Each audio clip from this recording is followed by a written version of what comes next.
नमस्कार दोस्तों, मैं अंकुर उपाध्याय स्वागत करता हूं आप सभी का एक बार फिर से अपनी नई वीडियो में। दोस्तों, आज की पॉलिसी के बाद एक चीज जो नेगेटिव हुई है बाजार के लिए, वो किसी ने शायद देखी नहीं, इग्नोर कर दी क्योंकि हाईलाइट नहीं करी गई। मैंने दिन के दौरान हेडलाइन जरूर शेयर करी थी, मैं आप सभी के साथ अब डिटेल में बात करना चाहूंगा। नेगेटिव है बट ऐसा नहीं है कि बहुत नेगेटिव है। क्या है चीज बताता हूं।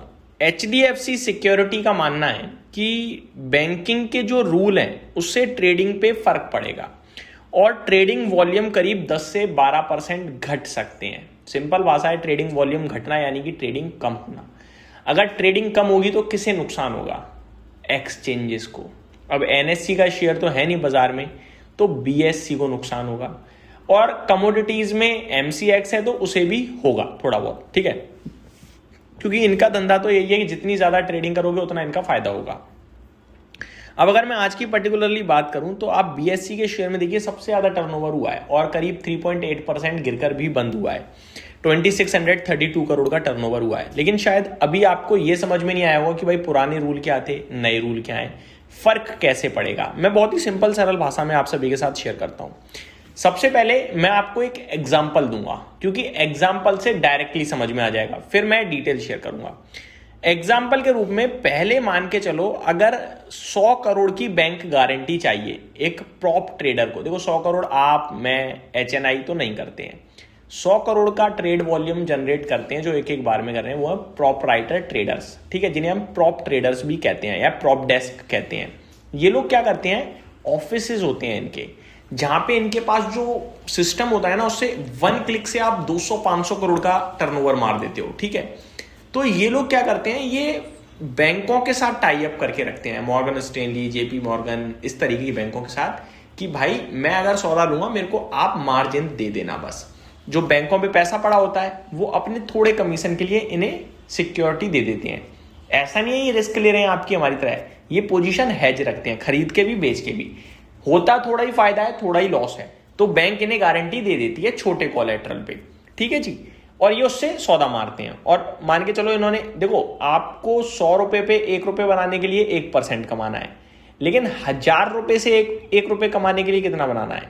100 रुपए से 1 बनाने के लिए आपको 1% बनाना है, लेकिन 1000 का 1 बनाने के लिए आपको 0.01% बनाना है। बहुत छोटा हो गया ना।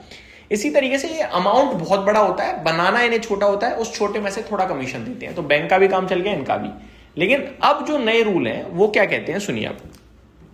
पहले क्या हो रहा था, 100 करोड़ का मान लो मुझे बैंक गारंटी चाहिए, यानी 100 करोड़ मुझे बैंक से चाहिए, उसके लिए मेरे को 20 करोड़ बैंक को देने हैं केवल। एग्जाम्पल है ये कि 20 करोड़ का मैं या तो कैश दे दूं या मेरी बैंक में FD हो, उसके बदले मेरे को 100 करोड़ तक की फंडिंग बैंक दे देगा, ठीक है जी। अब मैं उस 100 करोड़ से क्या करूंगा, ट्रेड मार दूंगा। समझ गए? 20 करोड़ रुपए ब्लॉक हुआ मेरा, लेकिन मैंने सौदा 100 करोड़ तक का मार दिया।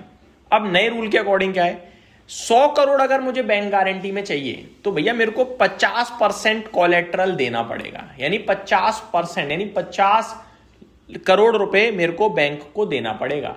अब उस 50 करोड़ में से भी जो पैसा है उसमें 25 करोड़ तो कैश होना चाहिए कम से कम, और 25% कैन बी सिक्योरिटीज और एसेट्स, कि भैया ये गोल्ड है मेरा, ये मेरी ये है, वो है, जो मर्जी, लेकिन 25 करोड़ तो कैश चाहिए भाई।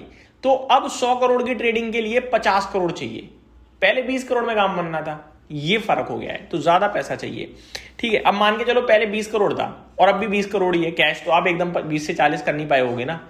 तो पहले आपको 20 करोड़ पे 100 करोड़ मिल रहा था, अब आपको 20 करोड़ पे 50 करोड़ की ट्रेडिंग ही मिलेगी, तो 50 करोड़ की ट्रेडिंग घट गई, एक्सचेंजेस को नुकसान हो गया, ये केस बन गया है।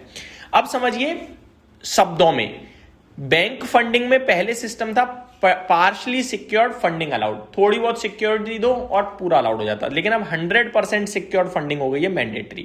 पहले प्रमोटर की गारंटी के लिए प्रमोटर ने गारंटी दे दी तो बड़ा पोर्शन मिल जाता था, लेकिन अब प्रमोटर की गारंटी काम नहीं कर रही है। Bank funding for prop trading allowed indirectly, अब नहीं है भाई साहब, इफेक्टिवली रोक देते हैं, और टाइट, बहुत टाइट इस पे रिस्ट्रिक्शन हैं, आप ये कह सकते हो, ठीक है। पहले कैश रिक्वायरमेंट बहुत कम थी, अब मिनिमम 25% की रिक्वायरमेंट है, ये हो गया अंतर। अब आते हैं थोड़ा सा और डिटेल में समझना। दोस्तों नए रूल के अकॉर्डिंग जो ब्रोकरेज है जेफरीज, उनका मानना यह है कि ऑप्शन टर्नओवर में 10 से 12% तक की गिरावट आ सकती है। इससे बीएससी पर इंपैक्ट आ सकता है। बीएससी की अर्निंग्स का बड़ा हिस्सा डेरिवेटिव ट्रेडिंग वॉल्यूम से आता है। अगर 10 से 12% गिरता है तो ट्रांजैक्शन फी कम हो सकती है। अर्निंग्स पर लगभग 10% तक का इंपैक्ट आ सकता है। एमसीएक्स पर इंपैक्ट की बात करी जाए तो ट्रांजैक्शन बेस्ड बिजनेस है इनका भी।